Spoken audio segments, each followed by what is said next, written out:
Welcome to the WinEH podcast. This show is focused on empowering ranchers.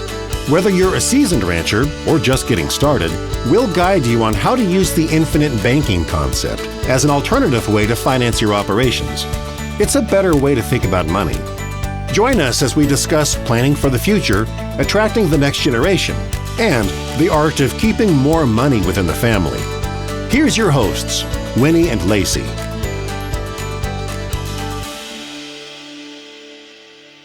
Hey, so glad you're choosing to lean in with us today in our conversation that we're about to have on how is it that we end up making the learning of the infinite banking concept so hard when it's actually so dead simple.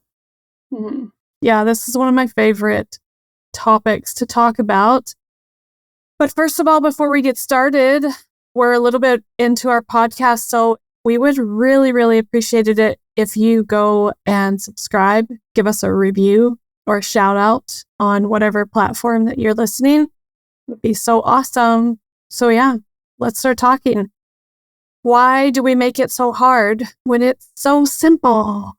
Well, I'm going to take a crack at this answer and my observation of sharing this with fellow Canadians since late 2009, 2010. And I believe that despite how simple it is, the reason why it becomes so difficult, especially for us, for those of us who have had, some life experience, muddling through the financial world, attempting to figure things out, is just the sheer fact that it really challenges us to think differently. Like once you start learning about it, it's like, because it's such a different option than the regular norm, you have to almost like spend a bunch of time attempting to work your way through what you already know and attempt to unlearn everything you know in order to make sense of it.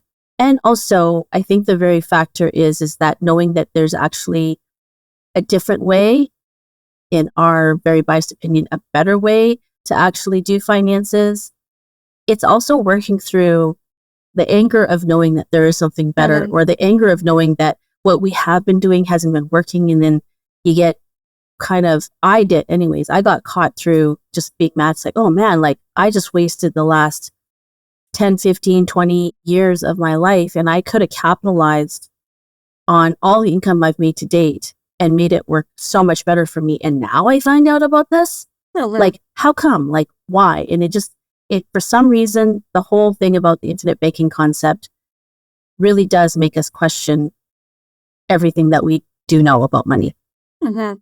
Yeah, so that brings this thought for me. We were talking not long ago about IBC is actually not that old. It's not very old. It's, it was conceived in the 80s. And so I would say the number one comment we get when we meet with someone is, why didn't I know about this before? Or I wish I knew about this 20 years ago.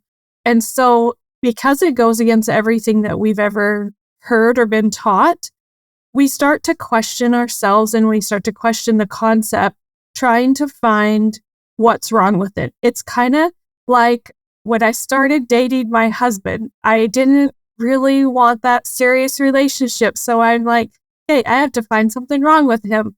And he just did not show me anything. And so I think it's the same where you just keep looking and keep digging for that reason why you shouldn't do it, or that reason why it's not going to work, or that what's the hitch here? What's the catch? And it's really just so simple, but it challenges our thought process. And that can be a scary place.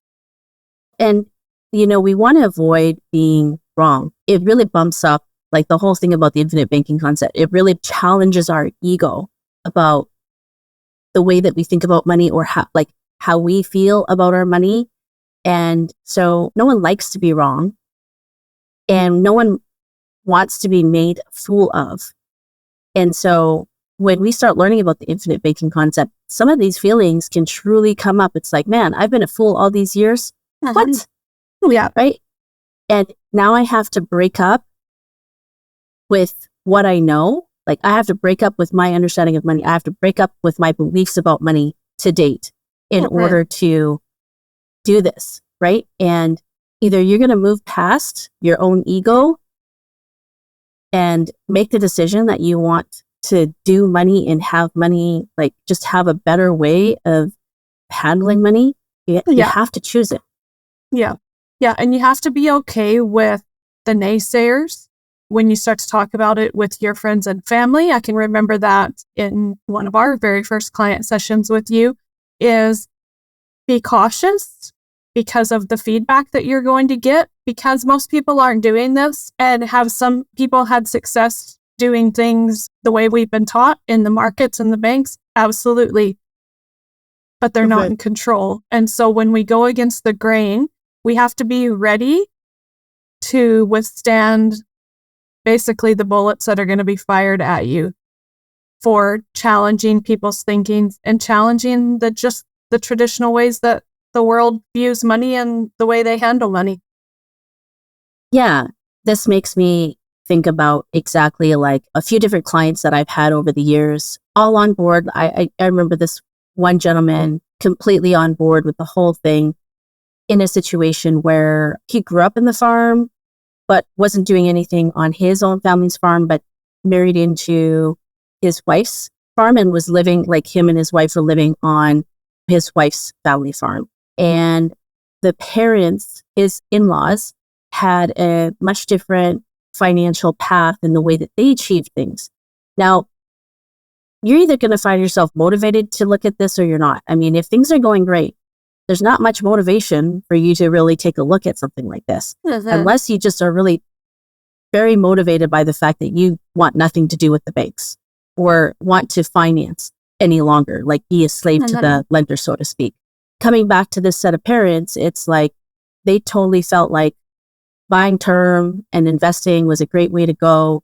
They've made a great go at it. They've had good results doing what they've been doing. And thus, there's not one way to, do things, right? But they passed along the same belief system to their daughter. And when he came home with this idea, it completely resonated with him. And he started the journey in the process. But a year or two into it, I think what was really getting that individual down was just the sheer fact that the constant questioning from his wife, from his in-laws, and it wasn't a popular thought process in that family culture. Absolutely. Not only are they reasonable, I recommend asking them because you don't know what you don't know. And every client that we meet with, we want you to walk away feeling like you've made an informed decision and that we've answered all of your questions and that you have the confidence moving forward on the journey, because the real journey starts after you have your policy in place. So when we talk about like, it's so simple, well, in my mind, it is simple. You meet with us, we evaluate your situation, we hopefully get you into a policy, you pay those premiums, you dump that money into it, you start to building your legacy, generational wealth, but you're also accessing those funds while you're living. And so it really is that simple. But it takes dedication and it takes willingness to be coached for a number of years until you really get the hang of it. I really like what you're saying there. And to kind of add on to what you're saying about the willingness to be coached, that could be a factor as to why something so simple can be made so difficult is when you feel like you know everything, when you feel like you know everything, or just have more of a personality like, I don't like being told what to do. That can make things really difficult to really discover how simple this really, really is. And there's nothing wrong with having those attitudes. I mean, our life experiences make up who we are. They're not right or wrong. They just are what they are. But that is like the truth of the matter of what can make things difficult, right? Yep. And I think too, this is a whole other podcast topic, but the dedication to managing your finances and talking about it, talking about your financial health. That's a whole other topic we're going to do an episode on, but just being okay with managing your finances can sometimes feel like a full-time job. But if you want to get where you envision yourself going, then that's what it takes. It takes dedication. What I feel like you're also getting at too, Lacy, is like, if you think this is going to be awesome and this is very intriguing, one of the things that can make it hard is the fact that the changeover. Yeah. So moving from one way of doing things and then moving over to the other way of doing things, like the infinite banking way. Is that kind of what you're talking about too? Yes, in a sense. And just like we have to keep an eye on our bank accounts and the balances in our bank accounts and the transactions that are coming and going in that account, it's no different with your policy. Keeping in tune with it. If you're only looking at it once every 2 years, well, it's probably not going to be doing what you want it to be doing. So it takes dedication and devotion to managing that policy, making sure you are doing everything in your power that you can do to get the performance that you envision. Yes. And I would say this brings up a whole other thing for me. It's like what we share with you every time we get on, and we want to share a little bit of tidbit of information to help you make a better decision about whether this is for you or not, is because we're completely passionate about the way that it makes us feel inside to adopt this financial lifestyle, right? One of the earliest things that you said, Lacy, was like, this brings you hope. This brings you peace. And it's like a strong motivator for what prompted you to share this with others. And so no different. What seems hard at first, change is always hard. Yet at the same time, it can be made so simple when you know why you're doing it and what you're doing it for. And so, just like anything that you start, I think I referenced this in an earlier episode. The first time you go to the gym, it's hard. It's not necessarily gets easier, but you get stronger and more confident. And so the same can be with infinite banking in your journey. Comes back to choose your hard.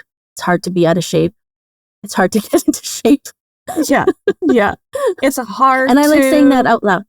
Yeah, right. It's hard to manage our finances. Sometimes set aside that time where we're doing that and having that dedication. But it's also hard to not know where the heck your finances are. That's even harder. So choose your hard. So with that said, we really appreciate you listening. If you could subscribe, share our podcast channel, our YouTube channel. If you're over there watching on YouTube, hello.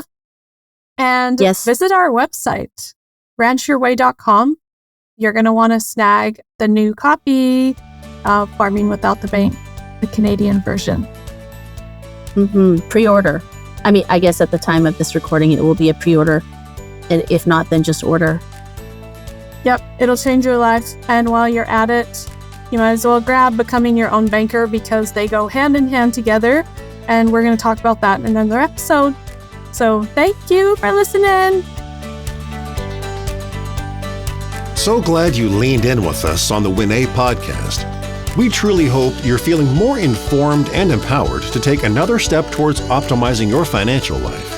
Right now, make sure you hit subscribe so you can keep growing and learning with us.